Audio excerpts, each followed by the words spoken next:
El día de ayer hablábamos en el discipulado bíblico y veíamos una realidad.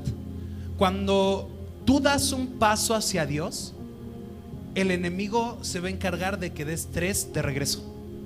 No sé si a alguien le ha pasado que dices: ahora sí voy a ir el domingo a la iglesia, ya nadie me va a robar mi domingo, y de repente se descompone el carro, te peleas con el viejo, el hijo ya no quiere ir y dices: pues es que ahora que ya quería echarle ganas, algo pasó y ya no pude. ¿A alguien le ha pasado así? ¿O soy el único pecador acá? Nos pasa que dices: es que voy a dar un paso a Dios, y das un paso a Dios y de repente el enemigo te quiere hacer regresar 3 pasos. Pero quiero decirte que hay una gracia y hay un galardón, no en llegar a la fe, sino en permanecer en la fe. Y voltea con el que está a tu lado y dile: no permitas. Vamos, voltea con el que está a tu lado y dile: no permitas que el enemigo te robe todo lo que Dios te ha dado. Porque si eres un buen administrador de la gracia que Dios te ha dado, la gracia que te da se multiplica. Y si Dios hoy te cambió a ti, mañana cambia a tu esposo. Y si Dios mañana cambia a tu esposo, pasado cambia a tus hijos. Y si Dios cambia a tus hijos, después cambia a tus vecinos. Y si después cambia a tus vecinos, cambia a tu familia, los más cercanos, los más lejanos. ¿Por qué? Porque es una promesa el permanecer en la fe. Así es que dile al que está a tu lado que nada te desanime, que nada apague el fuego. ¿Estamos de acuerdo?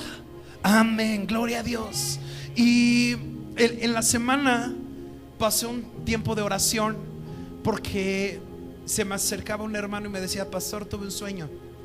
Y le decía: ¿qué pasó? Y me decía: siento que un espíritu de muerte quiere golpear la casa. Y yo tomé esa palabra y me puse a orar. Y en la semana, el día de antier, me habla un hermano y me dice: pastor, me tengo que ir a Guerrero, acaba de fallecer mi sobrino de 18 años y se tuvo que ir.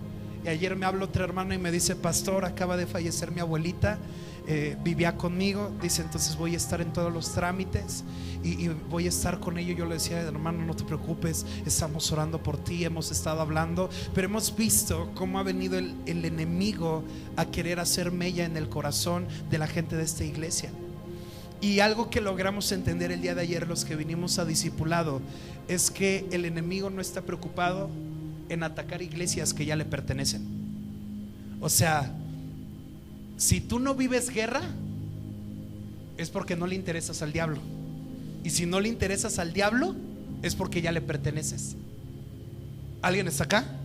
Entonces, si tu vida está en una constante guerra, si tu vida está en una constante lucha, si tu vida tiene altos y bajos en la fe y quieres esforzarte y viene algo a querer apagarte, o viene alguien a querer apagarte, quiero decirte algo: tu vida es una bendición y por eso el diablo te quiere apagar.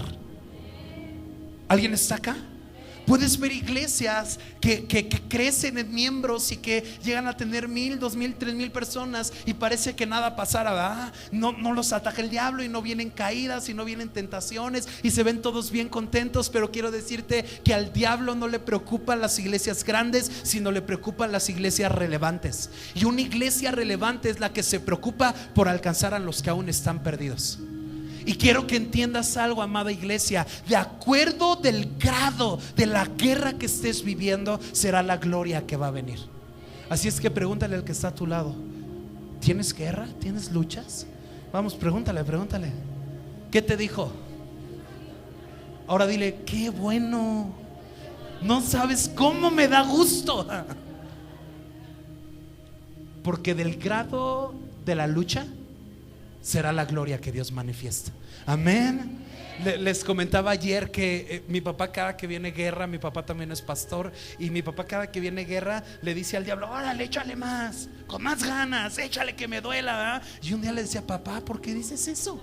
Y dice a mi papá: porque mientras más me ataca, Dios más me bendice. Entonces que venga con todo, porque sabemos que algo bueno viene, ¿verdad? Entonces, hermano, no sé lo que estés pasando, no sé por lo que estés viviendo. Puede ser un cansancio, puede ser desánimo, puede ser crisis económica, crisis familiar, pero del tamaño de la guerra será la gloria que Dios traiga. ¿Alguien puede decir amén conmigo? Amén. Dale un aplauso al Señor.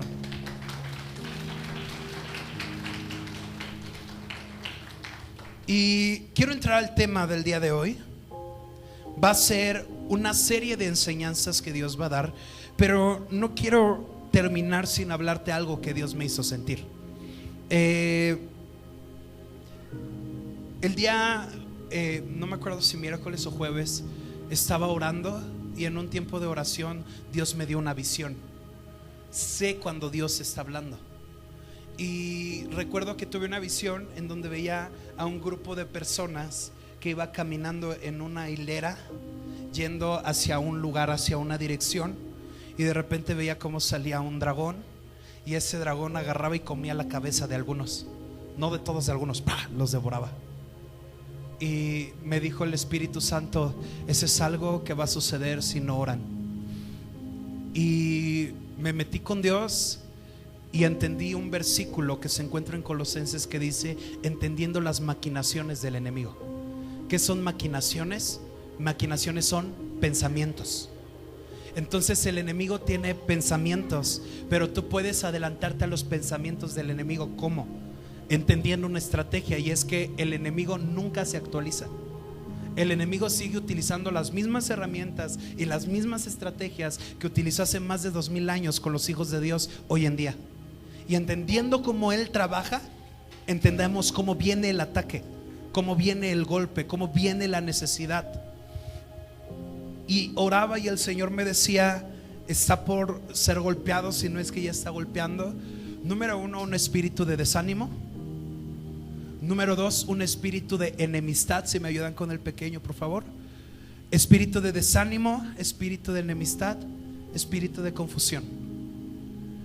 Y me decía el Señor: si alguien viene y te dice: pastor, me voy porque no estoy de acuerdo, me voy porque estoy desanimado, porque estoy frustrado, porque estoy cansado, el Espíritu Santo me decía: no se fue, el diablo lo sacó. Y esa palabra me golpeó. ¿Por qué? Porque en nuestra mente está el poder crecer, el poder ampliarnos, y en el momento en el que nos ampliamos, el diablo mete desánimo, el diablo mete tristeza, el diablo mete pleitos y enemistades, con el propósito de robarnos la paz, con el propósito de robarnos la tranquilidad. Y nuestra oración en medio de este tiempo es: Señor, te pedimos que todos los que entremos a ese desierto, todos juntos salgamos. Amén. Que nadie se quede en el desierto, que seamos una iglesia, un cuerpo, que nos preocupamos los unos por los otros, que oramos los unos por los otros. ¿Alguien está de acuerdo conmigo? Gloria a Dios. Así es que cuida tu corazón, dice la Biblia en el libro de Proverbios: cuida tu corazón de la amargura. No vaya a ser que rotando una raíz de amargura te contamine a ti y después todo el cuerpo. Y cuando se refiere al cuerpo se refiere a tu esposo o esposa, se refiere a tus hijos y después a los hermanos y después todos los que te tocan. ¿Sabes qué es la amargura? La amargura viene del literal punzar. Eso significa ser amargo, punzar. ¿Y qué es punzar? Picarte. ¿Y cómo es alguien amargado? Por ejemplo, ¿no? Hay gente que le dices: oye, es que los pastores. Y dice: no me hables de los pastores porque todos son iguales. ¿Sabes qué es eso? Amargura. Hay gente que le dices: oye, la iglesia. No, la iglesia siempre es mala y lástima. ¿Sabes qué es eso? Amargura. ¿Por qué le dicen amargura? Porque amargura es como... ¿Has tomado alguna vez limón sin azúcar? ¿Cómo le haces cuando lo tomas, no? ¿Ah? ¿Y cómo le haces cuando tocas la herida de alguien amargado? Oye, cásate. No, matrimonio, no. Lo mismo, de ahí viene la amargura. ¿Y cuál es el problema de la amargura? Que la amargura no es un demonio voraz, sino es una pequeña tentación que entra. O sea, empieza con una pequeña raíz que cuando te das cuenta es tan grande que te empieza a apagar y te empieza a desinflar y empieza a hacer que pierdas tu relación con Dios. La amargura es sutil. ¿Cómo trabaja la amargura?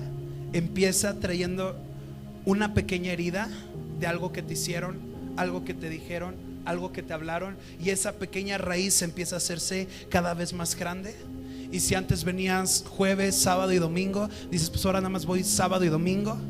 Y después vas a decir: no, ya no, mejor nada más domingo. Y al rato vas a decir, pues ya ni domingo, cada 15 días. Y al rato vas a decir cada mes. Y al rato vas a decir, ya no voy. Así es la amargura. Y la Biblia dice, sobre de toda cosa guardada, guarda tu corazón. ¿Por qué? Porque cuando la amargura entra, empieza a carcomer sutilmente hasta el punto donde llega un desánimo tan grande que ya no puedes con él. ¿Cómo se vence la amargura? No es la prédica, pero es bien interesante. Ayer lo hablábamos en el CAME. ¿Cómo se vence la amargura? Confrontando lo que te lastimó.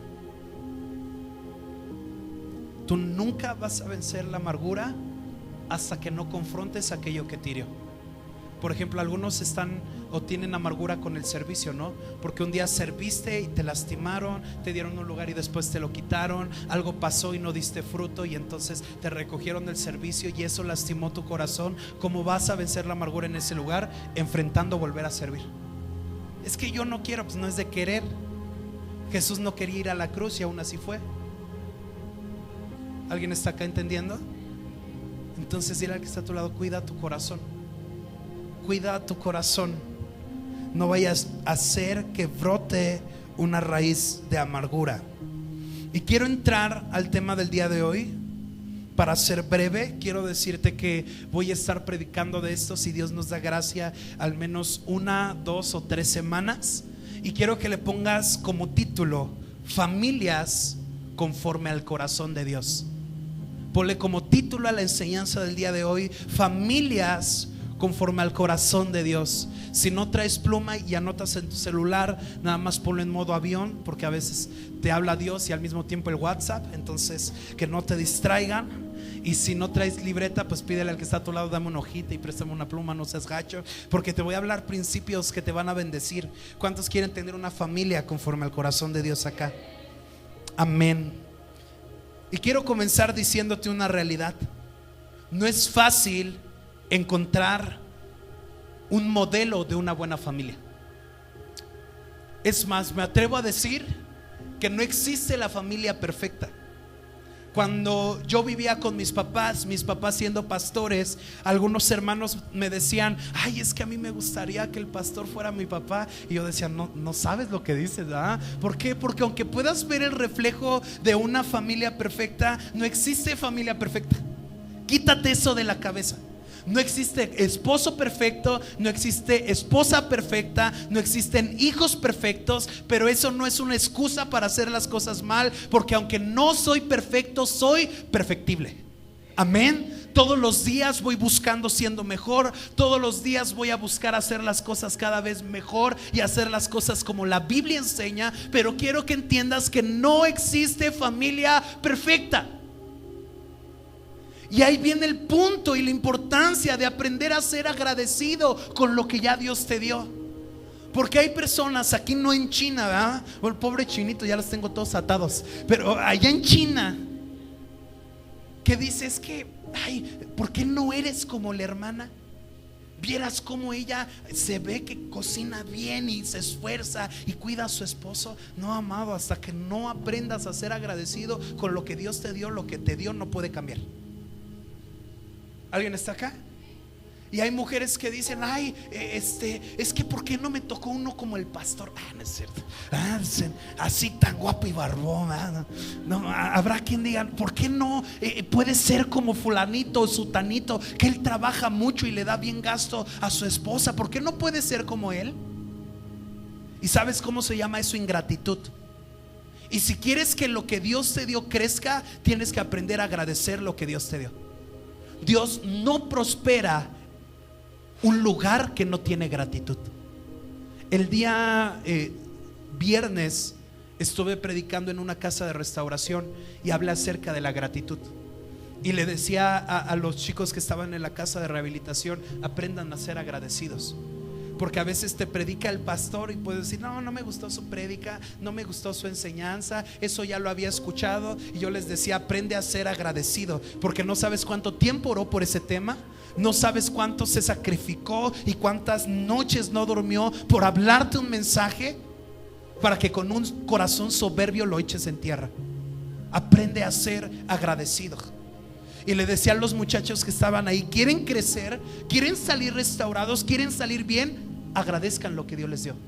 Porque algunos se quejan: ¿por qué? ¿Por qué? ¿Por qué? En vez de decir: gracias que estoy aquí, no en otro lugar. ¿Alguien está de acuerdo conmigo?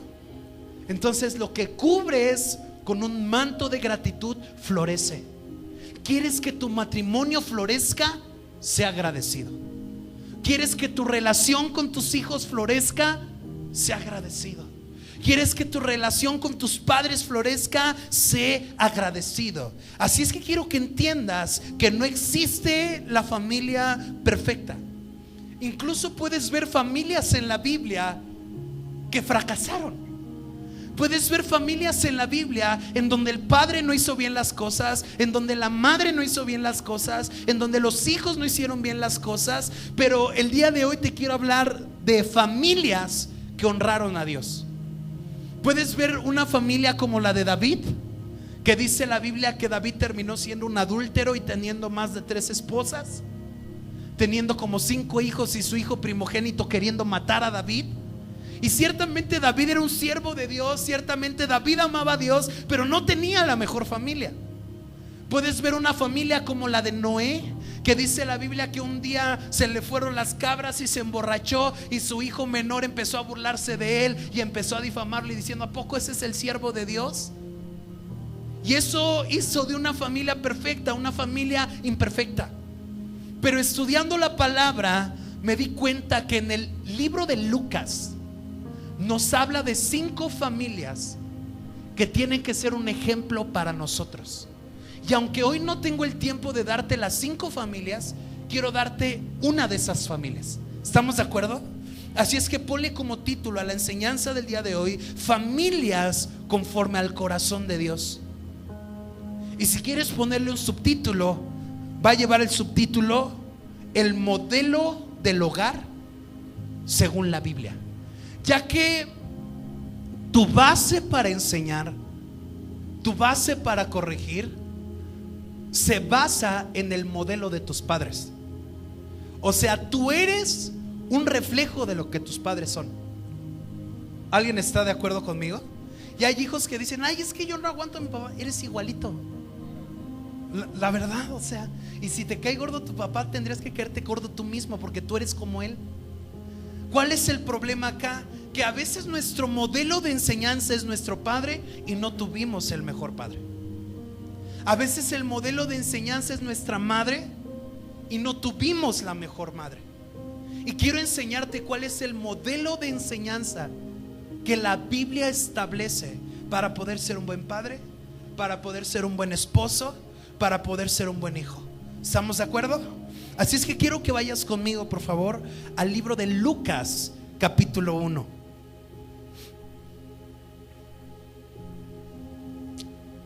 Lucas, capítulo 1. Lo voy a leer en la Reina Valera y me dicen amén cuando lo tengan. Pastor, ¿dónde está Lucas? Entre Génesis y Apocalipsis, por ahí lo encuentras. Lucas 1, ¿ya lo tenemos? Dice la palabra de Dios así. Vamos a leer capítulo 1 desde el versículo 5. Lucas 1:5. Hubo en los días de Herodes, rey de Judea, un sacerdote llamado Zacarías. Digo conmigo, Zacarías, de la clase de Abías, y su mujer era de las hijas de Aarón y se llamaba Elisabet.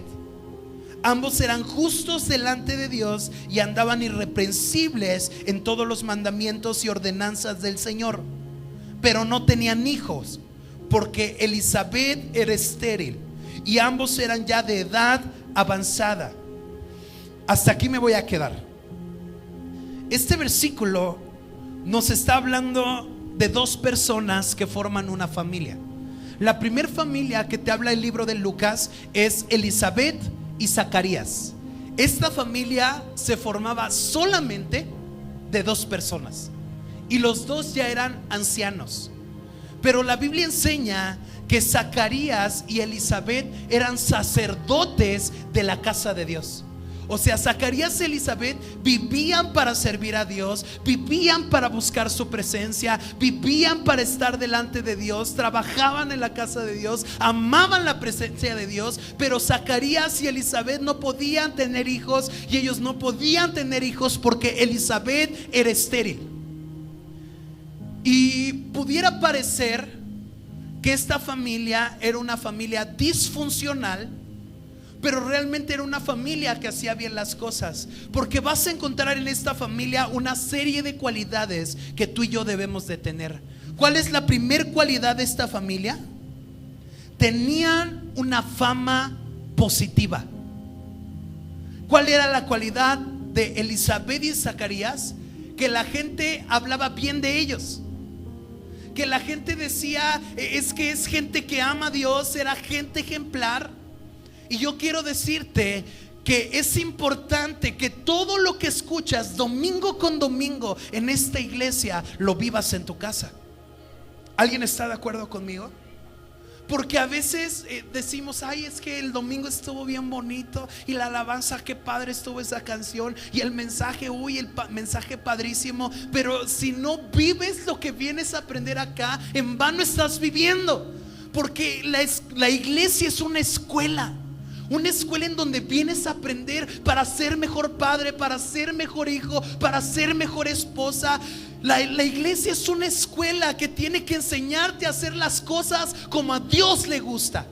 Y si vienes a la iglesia y hoy Dios te habla de la familia, de cómo ser un buen padre, de cómo ser un buen esposo, y en vez de ser un buen padre y de ser un buen esposo sales y sigues viviendo de la misma manera, y sigues hablando como hablabas, y sigues actuando como actuabas, no sirvió lo que escuchaste. Porque la Biblia enseña que la palabra cae en tierra. ¿Sabes cuál es la tierra? Tu corazón. Pero esa tierra puede ser, número uno, una tierra fértil, que cuando cae la semilla lleva fruto. ¿Y cuál es el fruto que tú tienes? Las obras que tú haces de acuerdo a la palabra que recibes. Amén. Fruto no es conocimiento, fruto es acción. O sea que el fruto que tú tienes es la forma en la que llevas la palabra que se da. Si te hablan de la oración y tú dices, ay, qué bonito mensaje de la oración, pero al otro día no oras, no llevas fruto. ¿Estamos entendiendo? Si te hablan del ayuno y tú dices, no, qué tremendo el ayuno, pero nunca ayunas, no entendiste el mensaje. Porque la Biblia y la escritura no solamente se lee, se vive. Y el propósito de todo lo que se predica en este lugar es que todo lo que Dios te hable lo apliques en tu vida y camines en eso y crezcas para ser una bendición. ¿Estamos de acuerdo? Así es que, ¿cuál era la cualidad que tenía la familia de Zacarías? Que era una familia con un buen testimonio. A veces decimos, es que mi mamá no se quiere acercar a Cristo, es que mi papá no se quiere acercar a Cristo, es que mis hermanos no aman a Dios. Y quiero preguntarte, es que ¿qué es lo que están viendo en ti? Porque quiero preguntarte, o sea, ¿realmente se ve a Jesús en ti? Porque hay gente que no te lo dirá, pero lo piensa. Y a veces dicen, uy, pues para estar como tú estás, mejor no busco a Dios. Porque te ven como gritas, porque te ven como peleas, porque te ven como te la pasas buscando pleito y teniendo rencilla con los vecinos, con los hermanos de la iglesia. Y la gente dice, ¿sabes qué? ¿Cómo me voy a acercar a Dios y cómo voy a buscar a Dios? Si quiero que entiendas una realidad, San Agustín de Hipona dijo lo siguiente: predica la palabra y si es necesario, usa palabras. O sea, la palabra o la Biblia no se predica con palabras, se predica con nuestra vida. ¿Alguien está de acuerdo? Y si tu vida va a ser como una Biblia que la gente va a leer, quiero preguntarte, ¿qué están leyendo en ti? ¿Están leyendo a Jesús a través de tu vida?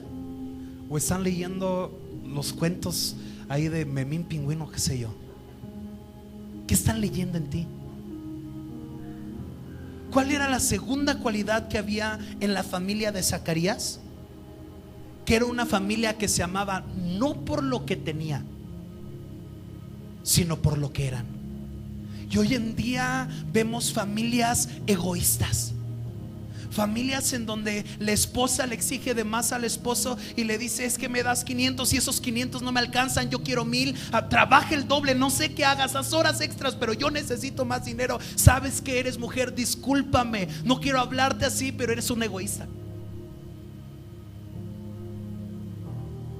¿Por qué? Porque a veces se sacrifica lo que amas por el deseo y la codicia de tener más. Y eso es peligroso. Eso es triste, eso es preocupante. Porque la Biblia enseña: ¿de qué sirve que gane el mundo si en el camino pierdo mi alma? O sea, ¿de qué sirve que tu esposo o tu esposa esté trabajando y le den un ascenso y le den otro ascenso y le den otro ascenso si en el camino perdió lo más importante, que es a Cristo? ¿Alguien está acá? Y Zacarías y Elizabeth era una familia ejemplar porque se amaban no por lo que tenían, sino por lo que eran.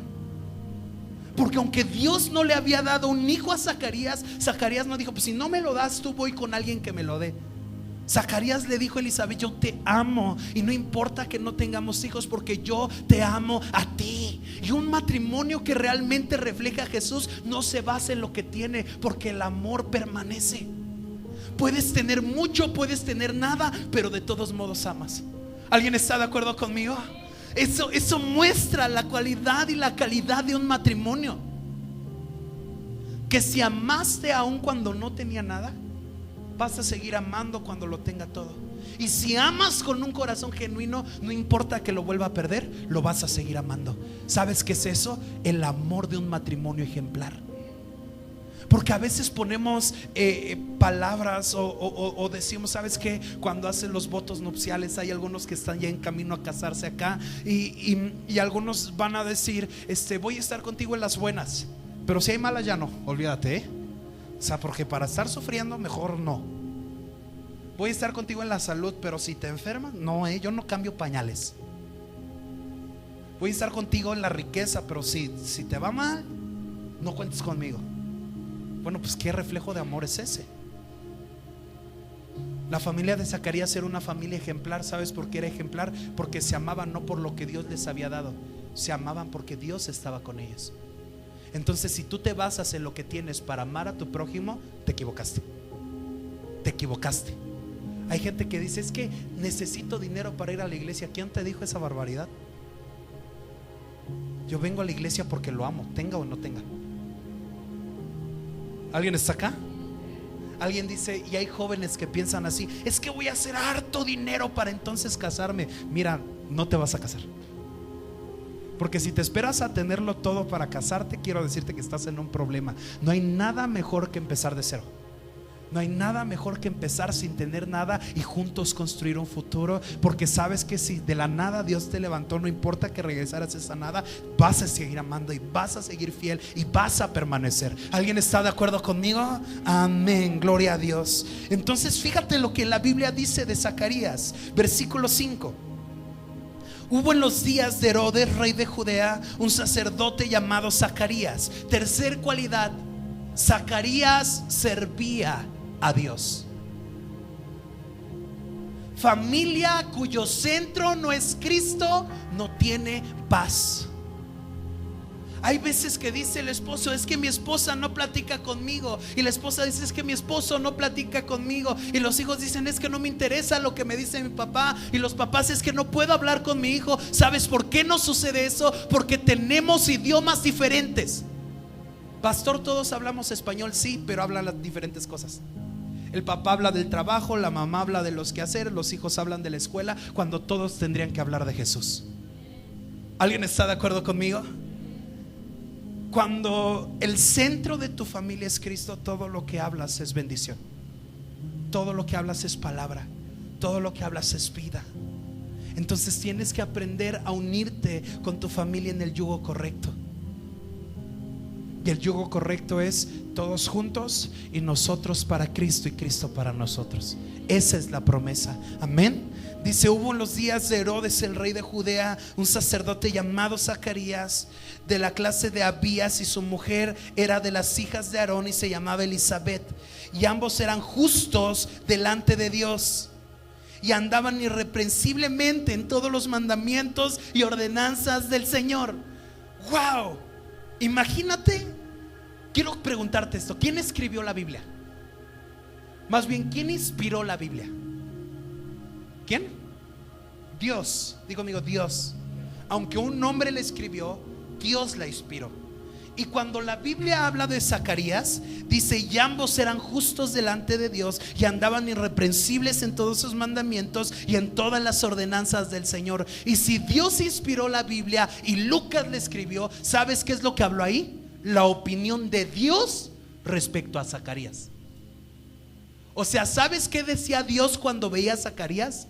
Eres un hombre justo, eres un hombre irreprensible, eres un hombre que me ama. Y yo quiero preguntarte el día de hoy: ¿qué dirá Dios de mí? ¿Qué dirá Dios de ti cuando nos voltee a ver? ¿Crees que Dios dirá lo mismo que dijo de Zacarías? ¿O que Dios diría algo totalmente contrario? Ponte a pensar respecto a eso. Ponte a pensar respecto a eso. Porque fíjate lo que dice: y ambos eran justos delante de Dios y andaban irreprensibles en todos los mandamientos y en todas las ordenanzas del Señor. ¿Sabes qué cualidad tenía Elisabet y Zacarías? Los dos eran un ejemplo a seguir. Digo conmigo, eran un ejemplo. Y yo quiero decirte algo, papá y mamá que estás acá: tú eres ejemplo. Tu matrimonio es ejemplo. Tu vida es ejemplo. Pregunta: ¿qué ejemplo eres? Porque yo recuerdo que cuando estaba en la prepa empecé a predicarle a un amigo de la palabra, porque desde que me convertí siempre he hablado de Dios. Busco cualquier oportunidad para predicarle a la gente y que conozcan a Jesús. Y recuerdo que estando en la preparatoria yo le decía a un chico: ¿sabes qué? Que Dios te ama. Y Dios tiene planes buenos para ti, y échale ganas. Es más, te invito a la iglesia. Y recuerdo que él se puso a llorar y entendió un principio a través de su vida. El reflejo del padre que tienes es el reflejo de cómo ves a Dios como padre. Algunos hijos no se pueden acercar a Dios como padre porque tuvieron el reflejo de un mal padre. Y si dicen: si mi padre natural era un golpeador y dices que Dios es mi padre, pues Dios también me va a golpear. Algunos tuvieron el reflejo de un padre ausente, de un padre que no estaba con ellos. Y dicen: si mi papá natural me dejó, nunca estuvo conmigo, y Dios es mi padre, pues tampoco me ve y tampoco me busca. Di conmigo: soy ejemplo. Soy ejemplo para mis generaciones. ¿Alguien está acá? Y me decía este chico con lágrimas en los ojos y decía: es que yo estoy cansado porque mi papá me dice: tú no puedes tomar. ¿Y sabes cómo me lo dice? Con una cerveza en la mano: tú no tomes, porque si tomas te rompo el hocico. Dice, y me lo dice mientras él está borracho. Y me dice: tú no fumes, y me dice que no fume mientras él anda fumando. Dice: ¿cómo me pide que cambie? ¿Cómo me pide que sea diferente si él no lo ha sido? Y sabes, ese joven hablaba desde el dolor y hablaba algo que es bien real. ¿Por qué? Porque tu responsabilidad como padre es enseñar a tus hijos. Pero a los hijos no se enseña con palabras, a los hijos se enseña con nuestra propia vida, se enseña con nuestro propio reflejo. A los hijos se les enseña: hijo, veme a mí. ¿Por qué? Porque yo me parezco a Jesús. ¿Alguien está acá? Entonces, si tú eres el ejemplo a seguir de tus hijos, ¿qué ejemplo están viendo de ti? ¿Están viendo un ejemplo de perseverancia? ¿Están viendo un ejemplo de pasión por Dios? ¿O están viendo un ejemplo de alguien que empieza algo y no lo termina? Que deja todo a medias, que es inconstante, que no se compromete, y después le dices: hijo, ¿por qué te vas así en la escuela? Y aunque tu hijo no te va a decir: porque te veo a ti, ¿sabes por qué? Es porque te ve a ti. Y tú dices: pastor, voy a servir en la iglesia, cuente conmigo. Y el hermano no vino. Y después le dices a tu hijo: hijo, comprométete en la iglesia, en la escuela. Y tu hijo no te lo dirá, pero el compromiso de tu hijo en la escuela es el mismo que el tuyo en la iglesia. Como le va a tu hijo en la escuela, como te va a ti en la iglesia. Sencillo. ¿Alguien está entendiendo acá? El apóstol Pablo decía, y eso es algo que tienes que entender. Hay algunos que dicen, como la Biblia enseña en Hebreos capítulo 12 versículo 2: pon los ojos en Jesús. Ciertamente nuestros ojos tienen que estar en Cristo. Pero el apóstol Pablo dijo algo diferente: véanme a mí, porque viéndome a mí van a ver a Jesús. Y yo cuando leí eso, en donde el apóstol Pablo decía en palabras bíblicas decía: sean imitadores de mí como yo lo soy de Cristo. O sea, en otras palabras decía: véanme cómo vivo, cómo hablo, cómo actúo, porque viéndome a mí van a ver a Jesús.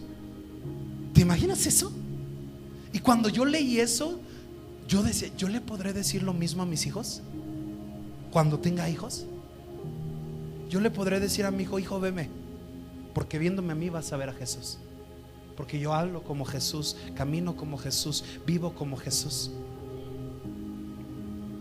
Quiero que entiendas algo, hermano. Los encargados de enseñarles a amar a Dios no son los de la escuela dominical, son los padres. Porque algunos piensan: ay, yo llevo al niño a la escuelita de niños para que aprenda de la Biblia. No, el niño tiene que aprender de la Biblia contigo. Lo que van a aprender ahí es un repaso de lo que debieron de aprender en casa. Para mí es sorprendente ver cómo niños de 3, 4 años se saben más versículos que algunos hermanos ya grandes. Pero la iglesia no se hizo para educar a tus hijos. La iglesia no se hizo para que tus hijos amen a Dios. ¿Sabes dónde aprenden el amor a Dios? En casa. ¿Y sabes cómo tus hijos van a amar a Dios? Viéndolos como tú amas a Dios. ¿Alguien está de acuerdo conmigo? No, bueno, no estoy viendo tantos amenes acá. ¿Cuántos son papás aquí? Papá, eres ejemplo. Eres ejemplo. La pregunta es: ¿qué ejemplo está haciendo? ¿Está siendo un ejemplo de paciencia, de amor, de perseverancia? Porque quiero que entiendas un principio bien tremendo, y ahorita lo vamos a leer. La Biblia dice que Elizabeth era estéril y que Zacarías quería tener un hijo. Tienen un encuentro con Dios, ahorita lo vamos a leer. Dios se les aparece a través de un ángel llamado Gabriel, y dice la Biblia que le dice: tú vas a tener un hijo. ¿Y sabes cómo se llamó el hijo de Elizabeth y Zacarías? Juan, que le pusieron por apodo el Bautista. O sea, no creas que era Juan y de apellido Bautista. No, era Juan y le pusieron Bautista porque su trabajo era bautizar. ¿Ok? ¿Estamos de acuerdo acá? ¿Estamos entendiendo? Entonces escucha esto. Zacarías y Elizabeth tuvieron un hijo, y ese hijo se llamó Juan el Bautista, y tuvo un propósito de Dios pequeñito. ¿Sabes cuál fue el propósito de Juan el Bautista?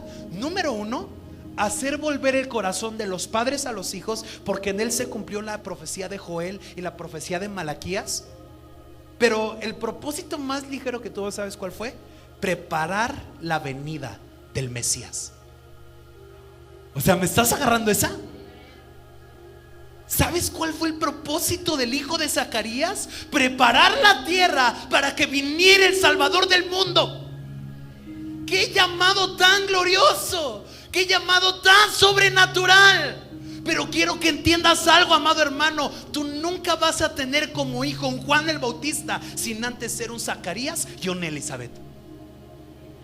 Eso tenías que anotarlo. Eso tenías que anotarlo. Por eso tienes que traer libreta. Tú nunca vas a tener como hijo un Juan el Bautista hasta que no seas un Zacarías o una Elizabeth. ¿Cuántos anhelan que sus hijos un día sean utilizados por Dios? No te escuché. ¿Cuántos anhelan que sus hijos sean utilizados por Dios?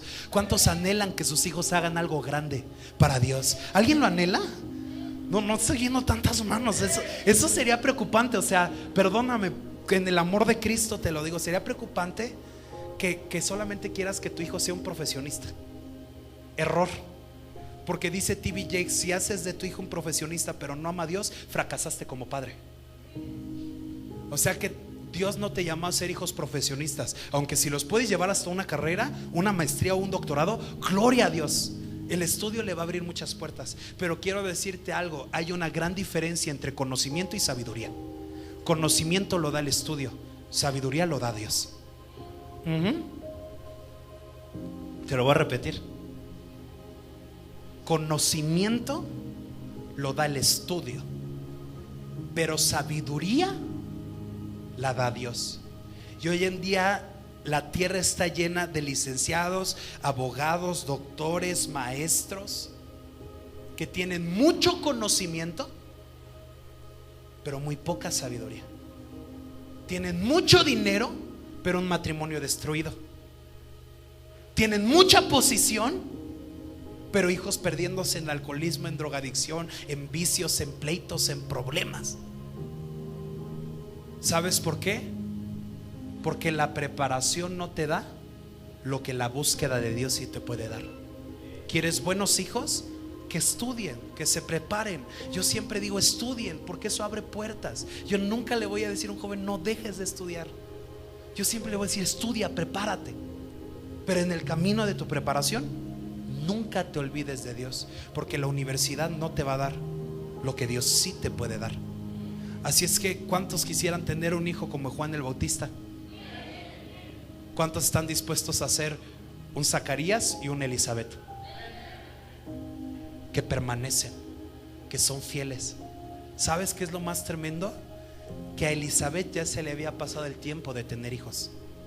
Elizabeth ya era una anciana, pero amaba tanto a Dios que aunque Dios no le había dado el mayor anhelo que tenía, siguió firme, siguió amándolo. Y a veces tenemos papás de porcelana que ora a Dios y le dice, Dios, ¿me das un carro? Y Dios no, oh, no me lo dio, me voy, porque Dios no me... Por favor, tu ejemplo de perseverancia para la búsqueda de Dios será el ejemplo de tus hijos para seguirlo amando. ¿Alguien está acá?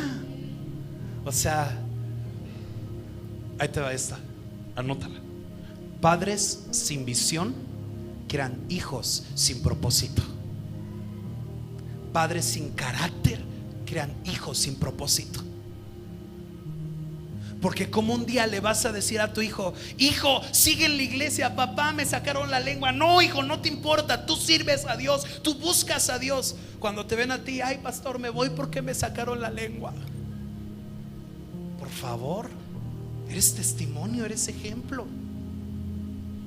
Quiero decirte que el ejemplo más poderoso no es el del pastor, es el tuyo siendo padre y siendo madre de tus hijos. La Biblia enseña que tus hijos son saetas en manos de valientes. ¿Sabes quién es el valiente? Tú, digo yo. Digo yo. La pregunta es, ¿hacia dónde estás apuntando a tus hijos? ¿Los estás apuntando hacia una carrera que gloria a Dios? ¿Los estás apuntando hacia ser bizneros y hacer negocios? ¿O los estás apuntando con la mira en el cielo, donde está nuestro Señor Jesús? Wow, ¿alguien está entendiendo acá? Así es que si quieres tener hijos Juan el Bautista, necesitas ser un Zacarías, que sin importar cuánto tiempo pase y sin importar que Dios te haya dado, que Dios no te haya dado, permaneces, eres fiel, sigues adelante. ¿Por qué? Porque tu motivación más grande no es lo que la gente te pueda dar, sino lo que Dios te quiere dar. Amén. ¿Sabes qué? Hace un tiempo prediqué esto y quiero que lo entiendas. Tu techo va a ser el piso de tus hijos. O sea, hasta donde tú llegues en Dios, de ahí tus hijos van a empezar. La pregunta es, ¿qué tan alto les estás dejando el piso? ¿Sabes algo? Yo lo veo con mi papá. Mi papá es un pastor que durante 12 años que llevamos de conocer al Señor y como 7 años que lleva pastoreando, ha permanecido en una iglesia que por más que se esfuerza y pudiendo haber sido otro lado y crecer, tiene 50 miembros en 7 años. ¿Sabes qué me enseñó eso? Perseverancia. Perseverancia. Porque si él pudo aguantar 7 años con 20, 30, 40 personas, y no es por falta de capacidad, porque yo estoy seguro que si él abriera una iglesia mucho más céntrica, así se le llena. por la gracia que Dios les ha dado, por la unción que Dios les ha puesto. Pero ¿sabes qué es lo que hizo Dios con él? Enseñarme a mí de perseverancia. Porque yo digo, si mi papá puede aguantar tantos años ahí con gente que a veces no responde, que no le echa ganas, que no avanza, y si él pudo, yo puedo. ¿Alguien está acá? Entonces, ¿tus hijos qué van a decir de ti? No, mi mamá, no, pues me llevó un día a la iglesia. Sí, nos congregamos un rato, pero después algo pasó y dejamos de ir. ¿Ese va a ser su testimonio? O su testimonio va a ser, no importó lo que pasó, y un día se lastimó, y un día se hirió, y un día se rompió la pata y con muletas fue a la iglesia. ¿Sabes qué es eso? El ejemplo y el testimonio para tus hijos de que sí se puede buscar a Dios, de que sí se pueden hacer las cosas bien. Amén. Así es que es una cuestión religiosa y hipócrita decir, no me veas a mí. Sí, los ojos van en Jesús, pero también se ve a Jesús en las personas. Y yo quiero que mi vida sea un reflejo de Jesús para ti. Quiero que veas mi matrimonio y que todos los jóvenes que vengan a la iglesia puedan decir, yo quiero un matrimonio como el del pastor. Mi vida es ejemplo. ¿Alguien está acá? Y va a llegar un joven y va a decir, no, pastor, no puedo, estoy reprobando y le echo ganas y me va bien mal. Y le voy a decir, sabes que yo estudié y soy licenciado, y si yo pude, ¿qué somos? ¿Qué somos? Y eso no quiere decir que tus hijos no te van a ver llorar de repente, y que tus hijos no te van a ver desanimado, porque somos hombres, somos carne. Batallamos, fallamos, nos desanimamos, nos cansamos, pero nadie me roba mi amor por Dios. Ese es el mayor testimonio de que lo amas. Amén. Yo creo que Zacarías decía, Dios, te serví toda la vida, desde temprana edad hasta el último día de mi vida te he servido, porque no me has dado lo que anhelo. Pero Zacarías permaneció. Padres que permanecen crean hijos con propósito. Dile al que está a tu lado, permanece. Dile al que está a tu lado, permanece. Amén. Ahora, ¿cuántos jóvenes que están acá que somos jóvenes guapetones y bien formaditos? Amén. Ricardo y yo nada más. ¿Cuántos jóvenes hay acá? No, a ver, ¿cuántos jóvenes hay acá? Para los que dicen, no sé si entro en el rango. Mira, joven es de los 11 a los 30 años. Ya 31, igual y raspas, y raspas, pero apenas me mandaron un meme bien bueno, pero luego les predico de eso. Bueno, les digo, ¿no? De un chavorruco así como de 60 años, pero vestido de chavo y diciendo, soy líder de jóvenes. No, tranquilo. Entonces, bueno, ¿cuántos jóvenes hay acá? Tú fuiste llamado a ser un Juan el Bautista. ¿Y sabes qué es ser un Juan el Bautista? Ser un raro para este mundo. Si la gente no te ve como alguien raro, estás fracasando como cristiano.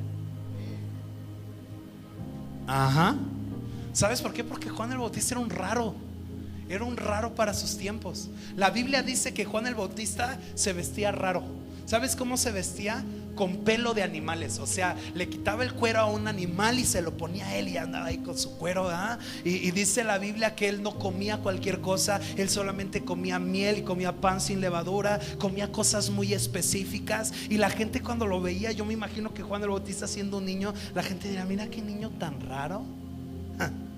Y creció y las señoritas le decían, ay, yo con ese raro no voy a salir. Y cuando se volvió un adulto decía, ay no, qué miedo Juan el Bautista, porque se preparaba en un púlpito y predicaba. A veces dicen, ay, el pastor predica bien duro. No, Juan el Bautista predicaba bien duro, porque yo te la hablo así así, ¿no? Sutil. Pero Juan el Bautista se paraba y decía, generación de víboras, sepulcros blanqueados. Wow, eso es predicar duro, hermano. Entonces no se queje. Predicaba duro. Y ¿sabes qué? Lo duro le funcionaba, porque le decía, ahora sí, ¿quién está arrepentido? Yo, pues vénganse, los bautizo. Órale, los bautizaba. Amar a Jesús, joven, Y seguir a Jesús te va a hacer ver como un raro. Pero los raros caminamos con propósitos gloriosos. ¿Alguien puede decir amén conmigo? ¿Por qué vas a ver raro? Si vas a aplaudir, apláudale con ganas. ¿Por qué te vas a ver como un raro? Porque las señoritas hoy en día utilizan jeans pegaditos, de esos que nada más falta ahí que te pongas algo para que ya se vea todo. Y tu mamá te va a decir: no, hija, porque los hijos de Dios no se visten así. Y tú no vas a llegar con jeans pegaditos. Y te van a decir: ¿por qué te vistes así? Qué rara eres. Y tú por dentro vas a decir: ¿qué no sabes que yo soy Juana la Bautista? Hoy en día las chicas utilizan la falda hasta acá y el escote hasta acá.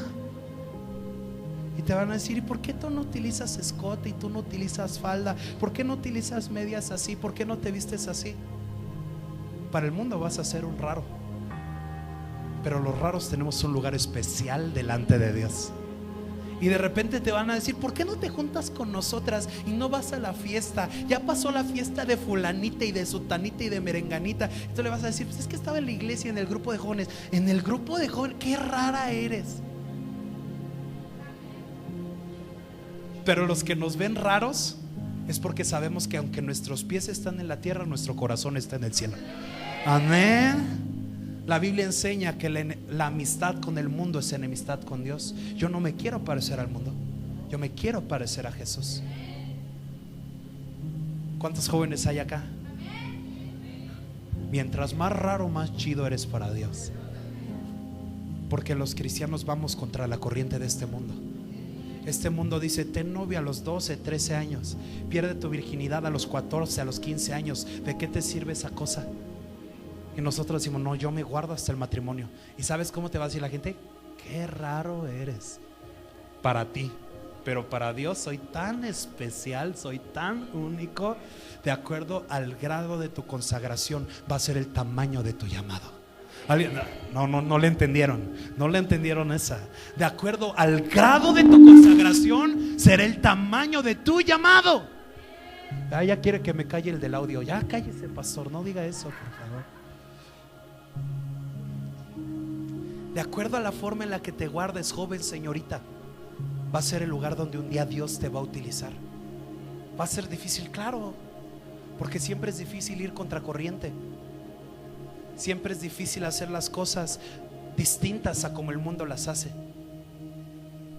Pero los que tienen llamado y hacen las cosas bien, prosperan y perseveran. Amén. Así es que, papá, tienes que ser como una Elizabeth, como un Zacarías.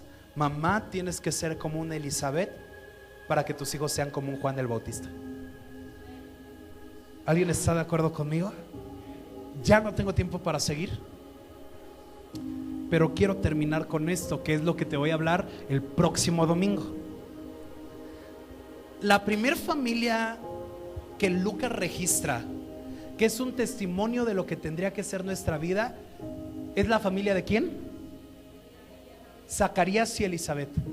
La segunda familia que te habla Lucas, que va a ser un ejemplo para nuestra vida, va a ser la familia de José y María. Y quiero darte una revelación que Dios me regaló y que le compartí en la semana a la pastora Suri. Zacarías y Elizabeth eran ancianos que habían servido a Dios toda su vida. María y José eran jóvenes que no tenían experiencia. Si yo fuera Dios, gracias a Dios no soy Dios, pero si yo fuera Dios, le hubiera dado a Juan el Bautista a María y a Jesús a Elizabeth. Porque en mis ojos humanos yo creía que Elizabeth era más sabia que María por los años que tenía. Pero Dios no piensa así. Dios dijo: tengo a Zacarías y Elizabeth un modelo y un ejemplo a seguir, o tengo a José, un simple carpintero, y tengo a María, una joven de 15 años. Porque ¿sabías cuántos años tenía María cuando se embarazó de Jesús? 15 años. Y Dios dijo: voy a poner la herencia más grande y más gloriosa que tengo en las manos de una joven de 15 años. ¿Sabes qué es eso? La confianza que Dios le da a los jóvenes de la nueva generación, de portar dentro de ellos propósitos gloriosos y sobrenaturales. ¿Sabes qué hay dentro de tu hijo? Un propósito que, si sabes encaminarlo por el camino correcto, va a dar a luz una bendición. ¿Alguien lo puede creer conmigo? Si tienes al lado de ti un hijo, dile: tú eres. Dile: tú eres como María. En ti, si es tu hijo, dile como José, ¿verdad? Si no, creamos problemas de identidad luego. Dile, si tienes a un joven a tu lado, dile: tú eres como María, tú eres como José. Un joven que porta un gran propósito dentro de ellos. ¿Sabes cuál es el anhelo de mi corazón? El anhelo más grande de mi corazón es que esta iglesia sea llevada por jóvenes. Ese es el anhelo más grande. Tener un joven como líder de alabanza, tener un joven como maestro de niños en la tienda, en el audio, en los baños, en todos lados. ¿Por qué? Porque quiero que lo tomen con madurez y con amor. Estoy dispuesto a dejar perder una generación para alcanzar a la siguiente. ¿Sabes qué? ¿Cuántos hermanos? No revelen edades, pero son arriba de 40 años aquí. Dicen: no, yo 39 y medio pasar. ¿Cuántos tienen arriba de 40 años? Te voy a decir algo, hermano, que me estás viendo aquí. Esta iglesia no se hizo para ti, se hizo para tus hijos, para tus nietos.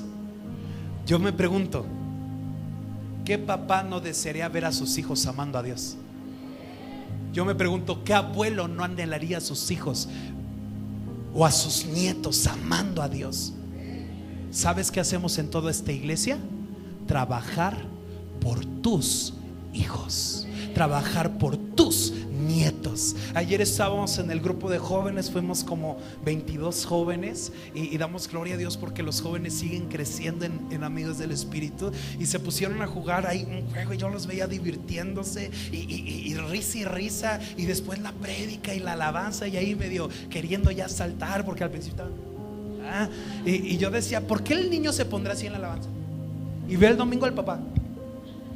Ya entendí por qué no danza. Dile al que está a tu lado: te está sangrando aquí tantito. Pastor, no aviente pedradas.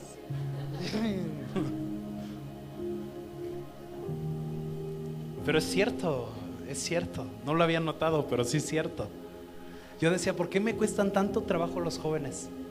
Porque les ponemos canciones y tú más prendido. Y hoy que estábamos en la alabanza, veía a los papás de algunos y ya acá, y el y la pastora, y el más prendido.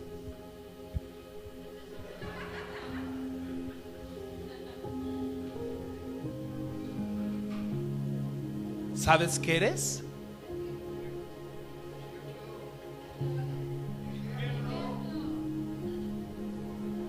¿Quieres ver a tus hijos ardiendo por Dios? Arde tú primero. Creo que no entendieron esa. Voy a hacer como que no te lo dije y a ver si alguien se emociona, porque ya quiero ir a comer. ¿Qué tenemos de comer, Alba?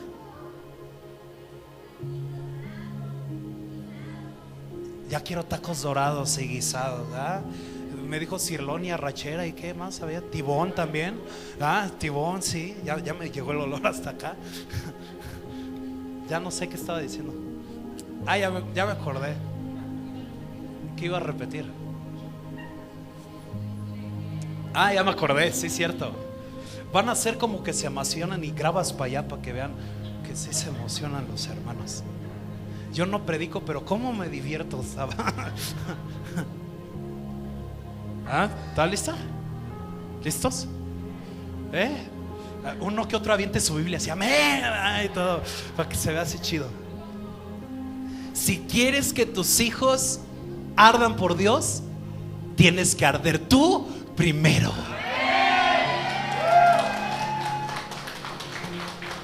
Más o menos, ¿verdad? Ya quedó el corte entonces.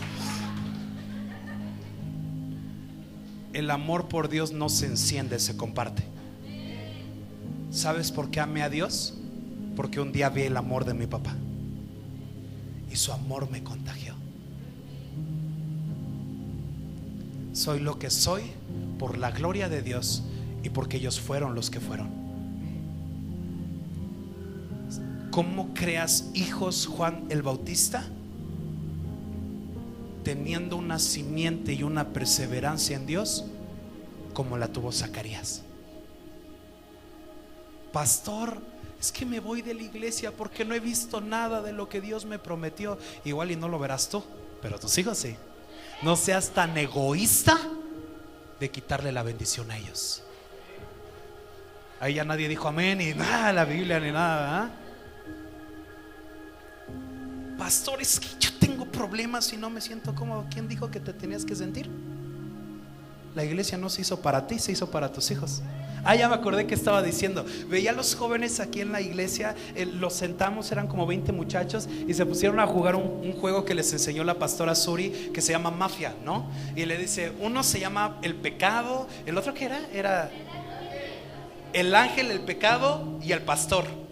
Y estaban ahí descifrando y diciendo, y mataron como a 4 cristianos y no sé qué, de risa y risa. Y ¿sabes cómo me sentí como pastor? Feliz. Porque la iglesia no se sufre, se disfruta. ¿Sabes por qué la alabanza es juvenil y canciones chidas? Para tus hijos, no para ti. Ay, pastor, es que mejor cante los carros del faraón. No, ya no es para ti, es para tus hijos. Es que en mis tiempos, pastor, cantábamos himnos. Sí, en los tuyos. Pero ahora la alabanza no es para ti, es para tus hijos. Y al ver que arda fuego en tus hijos, va a arder fuego en ti. ¿Qué padre está haciendo? Padre que ayuda a que el fuego se encienda, a que lo apaga como un bombero. ¿Qué padre está haciendo? Ayer decía algo la pastora Suri que creo que se la debía de haber dicho a los papás y no a los hijos. Hay papás que castigan a sus hijos con la iglesia. Peor error. Que dicen, pues es que ya le quité los videojuegos y el celular y no cambia. Si te portas mal, no vas el sábado a jóvenes. Peor error. Peor error de la vida. A tus hijos no se les castiga con Dios, porque Dios es lo único que los puede cambiar. Amén. Entonces mejor que vengan sin celular y sin nada, pero que vengan. La iglesia se disfruta. La iglesia no se sufre. Estoy viendo cómo jóvenes están creando conexiones unos con otros. Apenas llegaron y me dicen, pastor, una pijamada. Y se los voy a adelantar. En enero nos vamos a ir a African Safari. Los papás, pues es que yo no voy, yo lo voy a pagar y me quedo aquí. ¿No sabes qué es eso? Estás encendiendo el corazón de tus hijos. Porque si no se juntan con gente que ama a Dios y que habla su lenguaje, se van a juntar con gente que no lo hace. Y nada más te cuento ese testimonio y ya acabé. Estábamos en Walmart, creo, no me acuerdo. Y íbamos saliendo y si algo le reconozco a la pastora Su, es que siempre está pensando en los jóvenes. Y íbamos saliendo del Walmart y me dice, mira un letrero, African Safari, ¿no? O Bioparque Estrella, no, African, el que está aquí en Toluca, ¿no? Bioparque. Y veo un letrero que dice Bioparque Estrella. Y dice, estaría bueno que lleváramos a los jóvenes, ¿no? Y yo en mi mente así, 200 más 500 más 1000 y yo así, no, mejor no.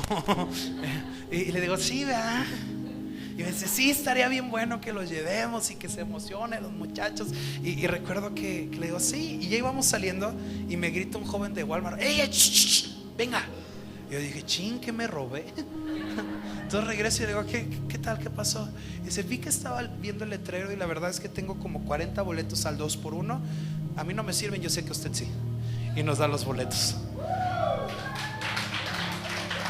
Y cuando recibimos los boletos, decíamos, ¿en qué los ocupamos? Pues en los jóvenes.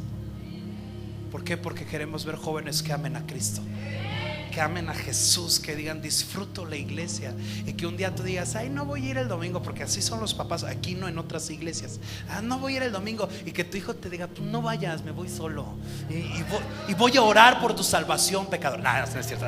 Hasta ahí, hasta ahí. Pero ¿cuántos anhelan tener hijos Juan el Bautista? Di conmigo, tengo que volverme Zacarías y Elizabeth. Tengo que volverme Zacarías y Elizabeth. Amén. Cierra tus ojos y vamos a orar. Padre, creo que en cada joven que está en esta iglesia hay el potencial de siervo. Creo que desde el niño más pequeño hasta el niño más grande caminan con llamados y propósitos de parte de Dios. Creo que en ellos están los futuros pastores, misioneros, evangelistas, apóstoles. Creo que en ellos hay capacidad para conquistar naciones. Creo que en ellos están los próximos grupos de alabanza, pianistas que compondrán, cantantes que cantarán y que vendrá la gloria de Dios. Creo que en ellos hay gracia de ser profesionistas, de conquistar, de abrir la próxima iglesia más grande de Toluca, o de irse a un lugar donde aún no se sabe del evangelio y que el evangelio sea predicado. Pero el día de hoy mi oración no es por ellos, porque en ellos hay llamado. Mi oración es en sus padres, para que en sus padres haya el entendimiento de que tienen saetas en manos de valientes. Así es que el día de hoy, Padre, unge a cada papá que hay en este lugar, desde el más joven hasta el más grande. Señor, que empiecen a edificar su casa, que empiecen a edificar su familia sobre la roca. Que cada que vean a sus hijos, vean la gracia del potencial que hay en ellos. Que cada que quiera venir el desánimo, que cada que quiera venir la frustración, que cada que quiera venir la fatiga a nuestro corazón, lo que los levante sea el propósito de Dios para sus hijos. Padre, quita el egoísmo de esta iglesia. Quita el egoísmo de los padres dentro de esta iglesia. Que nadie le corte las alas a sus hijos para que no puedan volar. Que no sean más padres piedra de tropiezo, sino que sean padres plataforma. Para que sus hijos conquisten las promesas que un día tú les diste a ellos. Para que conquisten las promesas que tú le diste a los padres y a los abuelos que heredarán los nietos. Yo los bendigo en esta hora, Señor. Yo los bendigo con toda bendición. Y declaro que la gracia de Dios y los propósitos de Dios crecerán sobre su vida. Si tienes a tu hijo ahí al lado, y si no tienes a tu hijo, levanta tu mano y en donde esté, bendícelo. Si tu hijo no está aquí, si tu hija no está aquí, pero si lo tienes, pon tu mano sobre su cabeza, porque así bendicen los padres, poniendo manos sobre la cabeza. Y los que el día de hoy no tengan a su padre ya, toma autoridad del Padre. Y como autoridad del Padre, yo te digo, hijo, yo te bendigo. Hijo, yo te bendigo. Declaro que hay gracia sobre tu vida, que fuiste llamado para ser cabeza y no cola. Declaro que hay unción para prosperar, para crecer. Que lo que un día te ató no te volverá a dar. En el nombre de Jesús, yo te bendigo en esta hora, la autoridad y la unción del Padre. Y a los que hoy no tienen un padre que los bendiga, yo te bendigo con la autoridad de ese Padre.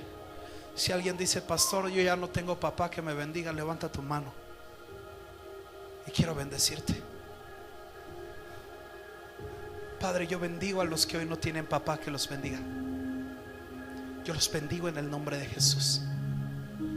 Declaro la promesa de Números capítulo 6 sobre ustedes.